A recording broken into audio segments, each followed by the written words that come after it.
تفہیم القرآن سید ابوالعلا مودودی سورہ نساء آیات 153 تا 162۔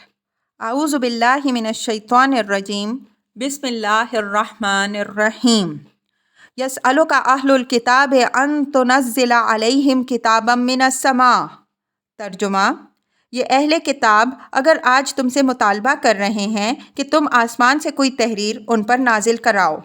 تفسیر: مدینہ کے یہودی نبی صلی اللہ علیہ وسلم سے جو عجیب مطالبے کرتے تھے، ان میں سے ایک یہ بھی تھا کہ ہم آپ صلی اللہ علیہ وسلم کی رسالت اس وقت تک تسلیم نہ کریں گے جب تک کہ ہماری آنکھوں کے سامنے ایک لکھی لکھائی کتاب آسمان سے نازل نہ ہو، یا ہم میں سے ایک شخص کے نام اوپر سے اس مضمون کی تحریر نہ آ جائے کہ یہ محمد صلی اللہ علیہ وسلم ہمارے رسول ہیں، ان پر ایمان لاؤ۔ فقد سالوا موسیٰ اکبر من ذالک۔ ترجمہ: تو اس سے بڑھ چڑھ کر مجرمانہ مطالبے یہ پہلے موسیٰ علیہ السلام سے کر چکے ہیں۔ فقالوا ارنا اللہ جہرا۔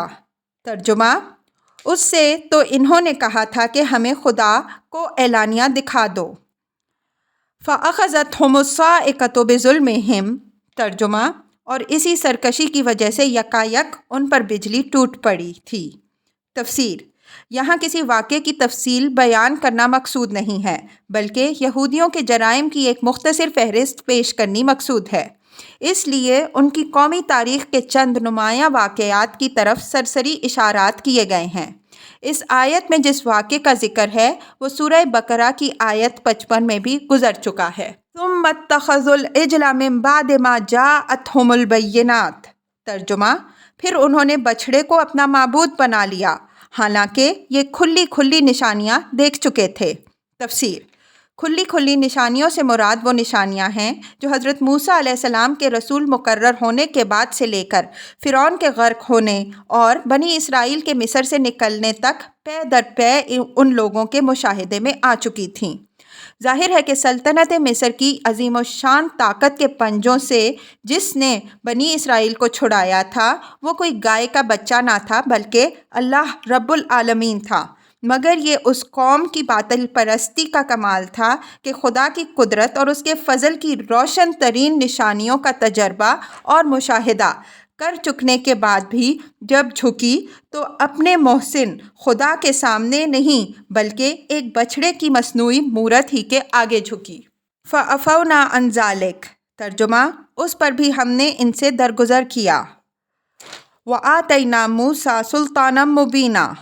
ترجمہ: ہم نے موسیٰ علیہ السلام کو صریح فرمان عطا کیا۔ وَرَفَعْنَا فَوْقَهُمُ الطُّورَ بِمِيثَاقِهِمْ۔ ترجمہ: اور ان لوگوں پر طور کو اٹھا کر ان سے اس فرمان کی اطاعت کا عہد لیا۔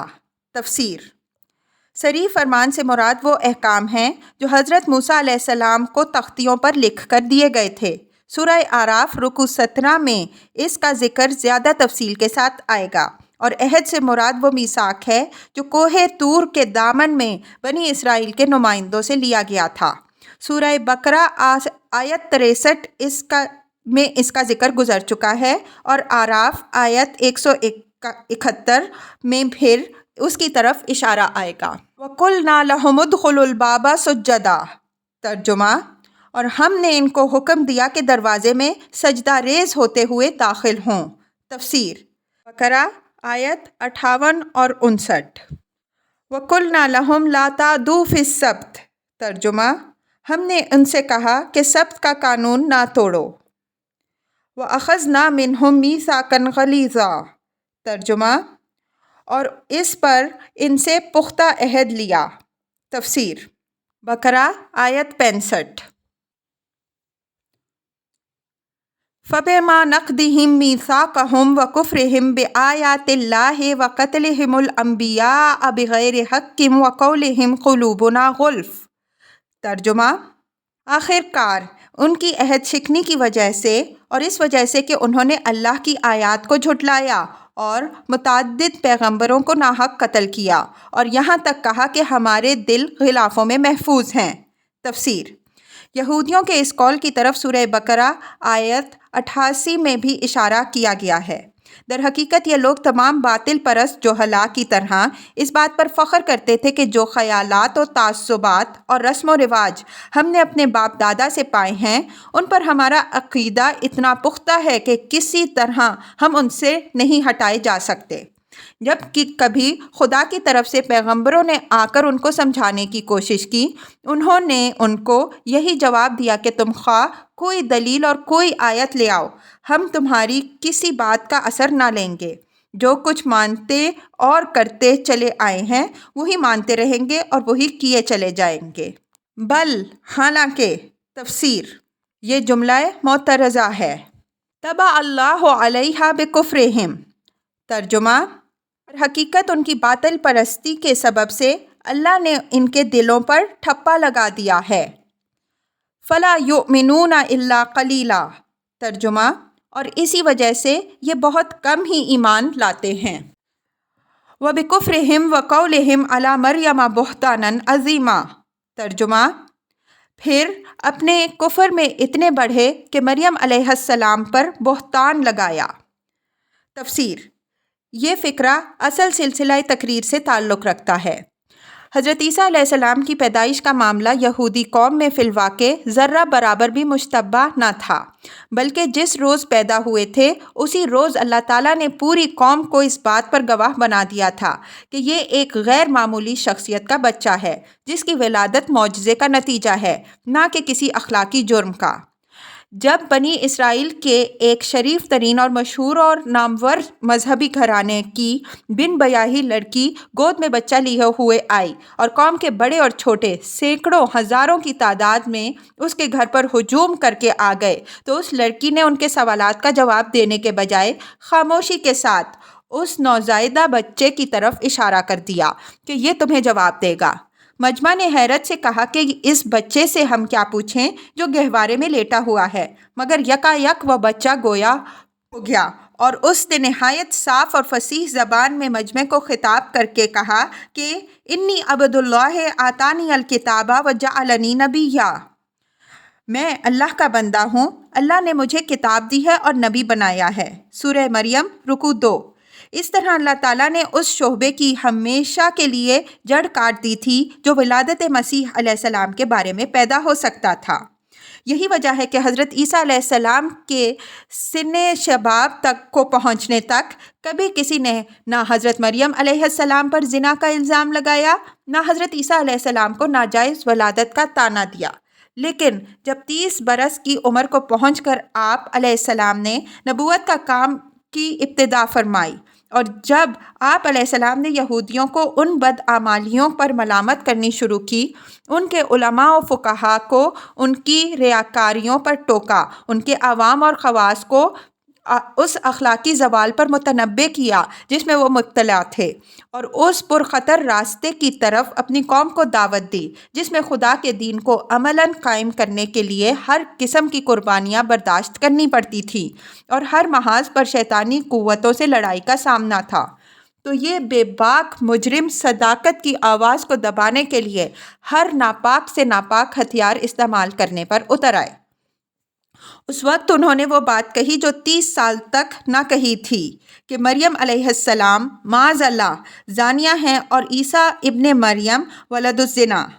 حالانکہ یہ ظالم بالیقین جانتے تھے کہ یہ دونوں ماں بیٹا اس گندگی سے بالکل پاک ہے، پس در حقیقت ان کا یہ بہتان کسی حقیقی شعبے کا نتیجہ نہ تھا جو واقعی ان کے دلوں میں موجود ہوتا، بلکہ خالص بہتان تھا جو انہوں نے جان بوجھ کر محض حق کی مخالفت کے لیے گھڑا تھا۔ اسی بنا پر اللہ تعالیٰ نے اسی ظلم اور جھوٹ کے بجائے کفر قرار دیا ہے، کیونکہ اس الزام سے ان کا اصل مقصد خدا کے دین کا راستہ روکنا تھا، نہ کہ ایک بے گناہ عورت پر الزام لگانا۔ وَقَوْلِهِمْ إِنَّا قَتَلْنَا الْمَسِيحَ عِيسَى ابْنَ مَرْيَمَ رَسُولَ اللَّهِ، ترجمہ اور خود کہا کہ ہم نے مسیح عیسیٰ ابن مریم علیہ السلام رسول اللہ کو قتل کر دیا ہے۔ تفسیر یعنی جرأت مجرمانہ اتنی بڑی ہوئی تھی کہ رسول کو رسول جانتے تھے اور پھر اس کے قتل کا اقدام کیا اور فخریہ کہا کہ ہم نے اللہ کے رسول کو قتل کیا ہے، اوپر ہم نے گہوارے کے واقعے کا جو حوالہ دیا ہے اس پر غور کرنے سے یہ بات صاف ہو جاتی ہے کہ یہودیوں کے لیے مسیح علیہ السلام کی نبوت میں شک کرنے کی کوئی گنجائش باقی نہ تھی۔ پھر جو روشن نشانیاں انہوں نے حضرت موصوف سے مشاہدہ کیں، جن کا ذکر سورہ آل عمران رکوع 5 میں گزر چکا ہے، ان کے بعد تو یہ معاملہ بالکل ہی غیر مشتبہ ہو چکا تھا کہ آن جناب اللہ کے پیغمبر ہیں۔ اس کے لیے واقعہ یہ ہے کہ انہوں نے جو کچھ آپ علیہ السلام کے ساتھ کیا وہ کسی غلط فہمی کی بنا پر نہ تھا، بلکہ وہ خوب جانتے تھے کہ ہم اس جرم کا ارتکاب کر رہے ہیں اس شخص کے خلاف جو اللہ کی طرف سے پیغمبر بن کر آیا ہے۔ بظاہر یہ بات بڑی عجیب معلوم ہوتی ہے کہ کوئی قوم کسی شخص کو نبی جانتے اور مانتے ہوئے اسے قتل کر دے، مگر واقعہ یہ ہے کہ بگڑی ہوئی قوموں کے انداز و اطوار ہوتے ہی کچھ عجیب ہیں۔ وہ اپنے درمیان کسی ایسے شخص کو برداشت کرنے کے لیے تیار نہیں ہوتی جو ان کی برائیوں پر انہیں ٹوکیں اور ناجائز کاموں سے ان کو روکیں۔ ایسے لوگ چاہے وہ نبی ہی کیوں نہ ہوں، ہمیشہ بدکار قوموں کی قید میں قتل کی سزائیں پاتے ہی رہتے ہیں۔ تلمود میں لکھا ہے کہ بخت نصر نے جب بیت المقدس فتح کیا تو وہ ہیکل سلیمانی میں داخل ہوا اور اس کی سیر کرنے لگا۔ عین قربان گاہ کے سامنے ایک جگہ دیوار پر اسے ایک تیر کا نشان نظر آیا۔ اس نے یہودیوں سے پوچھا، یہ کیسا نشان ہے؟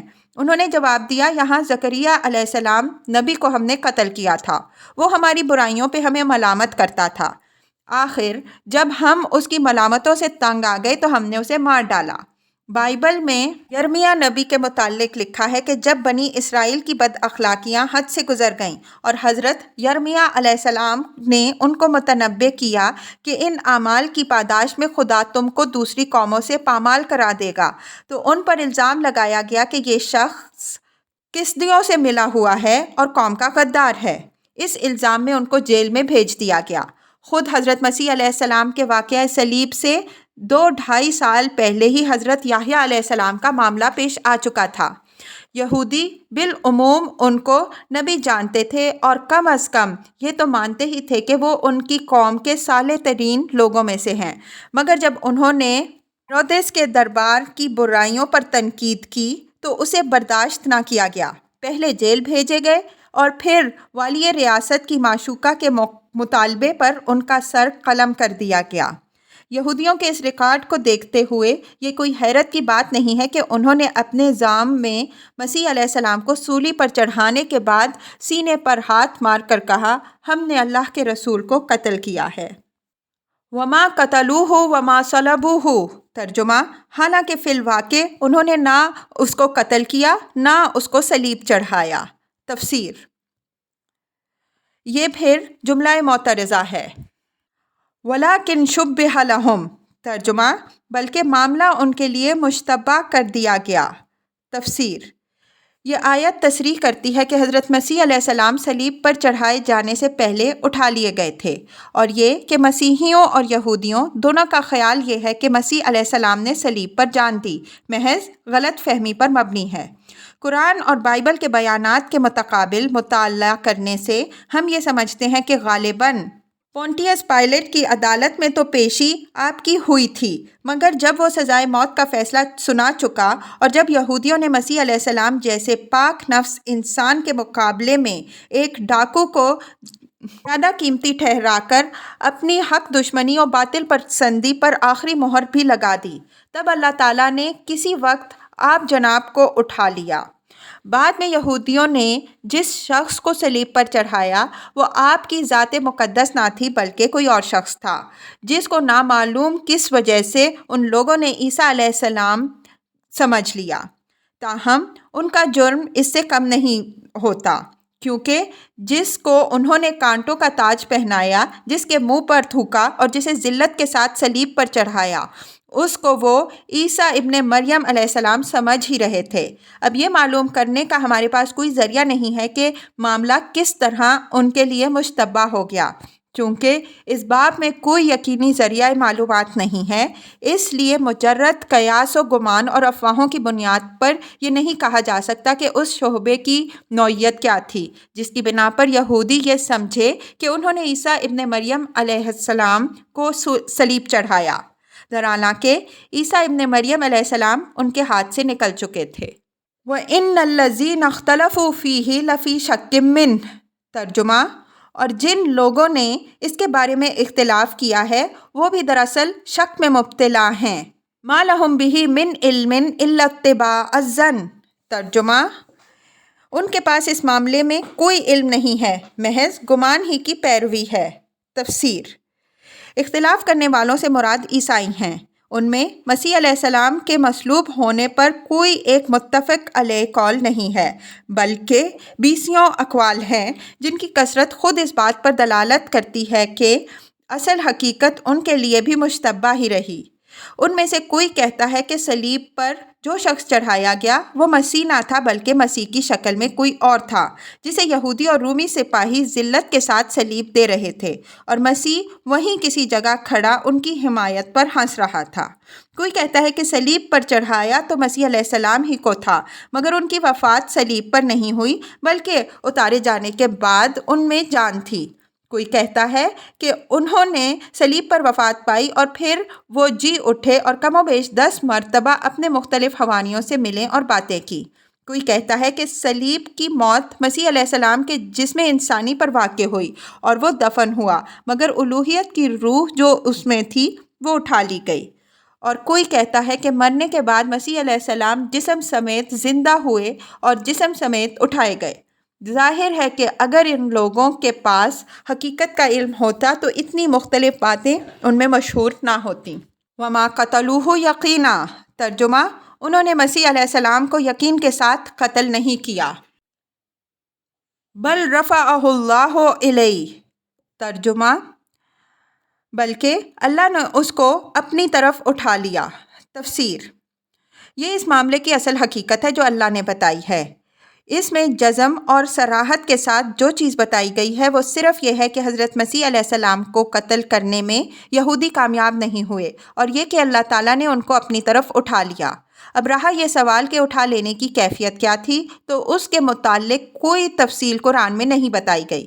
قرآن نہ اس کی تصریح کرتا ہے کہ اللہ ان کو جسم اور روح کے ساتھ کرۂ زمین سے اٹھا کر آسمانوں پر کہیں لے گئے، اور نہ یہی صاف کہتا ہے کہ انہوں نے زمین پر طبعی موت پائی اور صرف ان کی روح اٹھائی گئی۔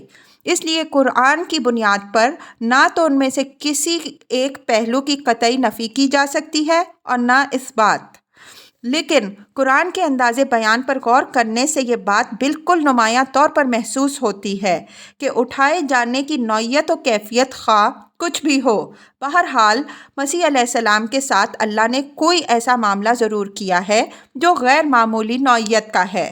اس غیر معمولی پن کا اظہار 3 چیزوں سے ہوتا ہے۔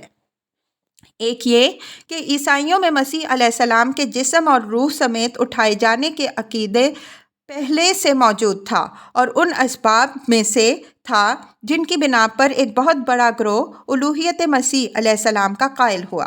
لیکن اس کے باوجود قرآن نے نہ صرف یہ کہ اس کی صاف صاف تردید نہیں کی، بلکہ بعینیہ وہی رفع اسینشن کا لفظ استعمال کیا جو عیسائی اس واقعے کے لیے استعمال کرتے ہیں۔ کتاب مبین کی شان سے یہ بات بعید ہے کہ وہ کسی خیال کی تردید کرنا چاہتی ہو اور پھر ایسی زبان استعمال کرے جو اس خیال کو مزید تقویت پہنچانے والی ہو۔ دوسری یہ کہ حضرت مسیح علیہ السلام کا اٹھایا جانا ویسا ہی اٹھایا جانا ہوتا جیسا کہ ہر مرنے والا دنیا سے اٹھایا جاتا ہے، یا اگر اس رفع سے مراد محض درجات و مراتب کی بلندی ہوتی، جیسا کہ حضرت ادریس علیہ السلام کے متعلق فرمایا گیا ہے کہ وَرَفَعْنَاهُ مَكَانًا عَلِيًّا، تو اس مضمون کو بیان کرنے کا انداز یہ نہ ہوتا جو ہم یہاں دیکھ رہے ہیں۔ اس کو بیان کرنے کے لیے زیادہ مناسب الفاظ یہ ہو سکتے تھے کہ یقیناً انہوں نے مسیح علیہ السلام کو قتل نہیں کیا، بلکہ اللہ نے اس کو زندہ بچا لیا اور پھر طبعی موت دی۔ یہودیوں نے اس کو ذلیل کرنا چاہا تھا، مگر اللہ نے اس کو بلند درجہ عطا کیا۔ تیسری یہ کہ اگر یہ رفع ویسا ہی معمولی قسم کا رفع ہوتا جیسے ہم محاورے میں کسی مرنے والے کو کہتے ہیں کہ اسے اللہ نے اٹھا لیا، تو اس کا ذکر کرنے کے بعد یہ فقرہ بالکل غیر موزوں تھا کہ اللہ زبردست طاقت رکھنے والا اور حکیم ہے۔ یہ تو صرف کسی ایسے واقعے کے بعد ہی موزوں و مناسب ہو سکتا ہے جس میں اللہ کی قوت قاہرہ اور اس کی حکمت وغیرہ کا غیر معمولی ظہور ہوا ہو۔ اس کے جواب میں قرآن سے اگر کوئی دلیل پیش کی جا سکتی ہے تو وہ زیادہ سے زیادہ صرف یہ ہے کہ سورہ آل عمران میں اللہ تعالیٰ نے متوفی کا لفظ استعمال کیا ہے، آیت 55۔ لیکن جیسا کہ وہاں ہم واضح کر چکے ہیں کہ یہ لفظ طبعی موت کے معنی میں صریح نہیں ہے، بلکہ قبض روح اور قبض روح و جسم دونوں پر دلالت کر سکتا ہے۔ لہٰذا یہ ان قرائن کو ساقط کر دینے کے لیے کافی نہیں ہے جو ہم نے اوپر بیان کیے ہیں۔ بعض لوگ جن کو مسیح علیہ السلام کی طبعی موت کا حکم لگانے پر اصرار ہے، سوال کرتے ہیں کہ توفیٰ کا لفظ قبض روح و جسم پر استعمال ہونے کی کوئی اور نظیر بھی ہے، لیکن جب کہ قبض روح و جسم کا واقعہ تمام نوع انسانی کی تاریخ میں پیش ہی ایک مرتبہ آیا ہو، تو اس معنی پر اس لفظ کے استعمال کی نظیر پوچھنا محض ایک بے معنی بات ہے۔ دیکھنا یہ چاہیے کہ آیا اصل لغت میں اس استعمال کی گنجائش ہے یا نہیں۔ اگر ہے تو ماننا پڑے گا کہ قرآن نے رفع جسمانی کے عقیدے کی صاف تردید کرنے کے بجائے یہ لفظ استعمال کر کے ان قرائن میں ایک اور قرینے کا اضافہ کر دیا ہے جن سے اس عقیدے کو الٹی مدد ملتی ہے، ورنہ کوئی وجہ نہ تھی کہ وہ موت کے صریح لفظ کو چھوڑ کر وفات کے متحمل المعنین لفظ کو ایسے موقع پر استعمال کرتا جہاں رفع جسمانی کا عقیدہ پہلے سے موجود تھا اور ایک فاسد اعتقاد یعنی الوہیت مسیح علیہ السلام کے اعتقاد کا موجب بن رہا تھا۔ پھر رفع جسمانی کے اس عقیدے کو مزید تقویت ان کثیر التعداد احادیث سے پہنچتی ہے جو قیامت سے پہلے حضرت عیسیٰ ابن مریم علیہ السلام کے دوبارہ دنیا میں آنے اور دجال سے جنگ کرنے کی تصریح کرتی ہیں۔ ان سے حضرت عیسیٰ علیہ السلام کی آمد ثانی تو قطعی طور پر ثابت ہے۔ اب یہ ہر شخص خود دیکھ سکتا ہے کہ ان کے مرنے کے بعد دوبارہ اس دنیا میں آنا زیادہ قرین قیاس ہے یا زندہ کہیں خدا کی کائنات میں موجود ہونا اور پھر واپس آنا۔ وَكَانَ اللَّهُ عَزِيزًا حَكِيمًا۔ ترجمہ: اللہ زبردست طاقت رکھنے والا اور حکیم ہے۔ وَإِن مِّنْ أَهْلِ الْكِتَابِ إِلَّا لَيُؤْمِنَنَّ بِهِ قَبْلَ مَوْتِهِ۔ ترجمہ: اہل کتاب میں سے کوئی ایسا نہ ہوگا جو اس کی موت سے پہلے اس پر ایمان نہ لے آئے۔ تفسیر: اس فقرے کے دو معنی بیان کیے گئے ہیں اور الفاظ میں دونوں کا یکساں احتمال ہے۔ ایک معنی وہ ہے جو ہم نے ترجمے میں اختیار کیا ہے، دوسرا یہ کہ اہل کتاب میں سے کوئی ایسا نہیں جو اپنی موت سے پہلے مسیح علیہ السلام پر ایمان نہ لے آئے۔ اہل کتاب سے مراد یہودی ہیں اور ہو سکتا ہے کہ عیسائی بھی ہوں۔ پہلے معنی کے لحاظ سے مطلب یہ ہوگا کہ مسیح علیہ السلام کی طبعی موت جب واقع ہوگی اس وقت جتنے اہل کتاب موجود ہوں گے وہ سب ان پر یعنی ان کی رسالت پر ایمان لا چکے ہوں گے۔ دوسرے معنی کے لحاظ سے مطلب یہ ہوگا کہ تمام اہل کتاب پر مرنے سے عین قبل رسالت مسیح علیہ السلام کی حقیقت منکشف ہو جاتی ہے اور وہ مسیح علیہ السلام پر ایمان لے آتے ہیں، مگر یہ وقت ایمان لانے کے لیے مفید نہیں ہو سکتا۔ دونوں معنی متعدد صحابہ، تابعین اور اکابر مفسرین سے منقول ہیں اور صحیح مراد صرف اللہ ہی کے علم میں ہے۔ وَيَوْمَ الْقِيَامَةِ يَكُونُ عَلَيْهِمْ شَهِيدًا۔ ترجمہ: اور قیامت کے روز وہ ان پر گواہی دے گا۔ تفسیر: یعنی یہودیوں اور عیسائیوں نے مسیح علیہ السلام کے ساتھ اور اس پیغام کے ساتھ جو آپ لے کر آئے تھے جو معاملہ کیا ہے اس پر آپ علیہ السلام خداوند تعالیٰ کی عدالت میں گواہی دیں گے۔ اس گواہی کی کچھ تفصیل آگے سورہ مائدہ کے آخری رکوع میں آنے والی ہے۔ فَبِظُلْمٍ مِّنَ الَّذِينَ هَادُوا حَرَّمْنَا عَلَيْهِمْ طَيِّبَاتٍ أُحِلَّتْ لَهُمْ وَبِصَدِّهِمْ عَن سَبِيلِ اللَّهِ كَثِيرًا۔ ترجمہ: غرض ان یہودی بن جانے والوں کے اسی ظالمانہ رویے کی بنا پر اور اس بنا پر کہ یہ کثرت سے اللہ کے راستے سے روکتے ہیں۔ تفسیر: جملہ معترضہ ختم ہونے کے بعد یہاں سے پھر وہی سلسلہ تقریر شروع ہوتا ہے جو اوپر سے چلا آ رہا ہے۔ اب یہاں صرف اسی پر اکتفا نہیں کرتے کہ خود اللہ کے راستے سے منحرف ہیں، بلکہ اس قدر بے باک مجرم بن چکے ہیں کہ دنیا میں خدا کے بندوں کو گمراہ کرنے کے لیے جو تحریک ابھی اٹھی ہے، اکثر اس کے پیچھے یہودی دماغ اور یہودی سرمایہ ہی کام کرتا نظر آتا ہے، اور راہ حق کی طرف بلانے کے لیے جو تحریک بھی شروع ہوتی ہے، اکثر اس کے مقابلے میں یہودی ہی سب سے بڑھ کر مزاحم بنتے ہیں۔ حالانکہ یہ کمبخت کتاب اللہ کے حامل اور انبیاء علیہم السلام کے وارث ہیں۔ ان کا تازہ ترین جرم یہ اشتراکی تحریک ہے جسے یہودی دماغ نے اختراع کیا ہے اور یہودی رہنمائی ہی نے پروان چڑھایا ہے۔ ان نام نہاد اہل کتاب کے نصیب میں یہ جرم بھی مقدر تھا کہ دنیا کی تاریخ میں پہلی مرتبہ جو نظام زندگی اور نظام حکومت خدا کے صریح انکار پر، خدا سے کھلم کھلا دشمنی پر، خدا پرستی کو مٹا دینے کے لیے علی اعلان عزم و ارادہ پر تعمیر کیا گیا، اس کے موجد و مخترع اور بانی و سربراہ کار موسیٰ علیہ السلام کے نام لیوا ہوں۔ اشتراکیت کے بعد زمانہ جدید میں گمراہی کا دوسرا بڑا ستون فروئڈ کا فلسفہ ہے، اور لطف یہ ہے کہ وہ بھی بنی اسرائیل ہی کا ایک فرد ہے۔ وَأَخْذِهِمُ الرِّبَا وَقَدْ نُهُوا عَنْهُ، ترجمہ، اور سود لیتے ہیں جس سے انہیں منع کیا گیا تھا۔ تفسیر۔ تورات میں با الفاظ صریح یہ حکم موجود ہے کہ اگر تو میرے لوگوں میں سے کسی محتاج کو جو میرے پاس رہتا ہو قرض دے تو اس سے قرض خواہ کی طرح سلوک نہ کرنا اور نہ اس سے سود لینا۔ اگر تو کسی وقت اپنے ہمسائے کے کپڑے گروی رکھ بھی لے تو سورج کے ڈوبنے تک اس کو واپس کر دینا، کیونکہ فقط وہی ایک اس کا اوڑھنا ہے، اس کے جسم کا وہی لباس ہے، پھر وہ کیا اوڑھ کر سوئے گا؟ پس جب وہ فریاد کرے گا تو میں ان کی سنوں گا، کیونکہ میں مہربان ہوں۔ خروج باب 22 آیات 25 تا 27۔ اس کے علاوہ اور بھی کئی مقامات پر تورات میں سود کی حرمت وارد ہوئی ہے، لیکن اس کے باوجود اسی تورات کے ماننے والے یہودی آج دنیا کے سب سے بڑے سود خوار ہیں اور اپنی تنگ دلی اور سنگ دلی کے لیے ضرب المثل بن چکے ہیں۔ وَأَكْلِهِمْ أَمْوَالَ النَّاسِ بِالْبَاطِلِ، ترجمہ، اور لوگوں کے مال ناجائز طریقوں سے کھاتے ہیں۔ ہم نے بہت سی وہ پاکیزہ چیزیں ان پر حرام کر دیں جو پہلے ان کے لیے حلال تھیں۔ تفسیر۔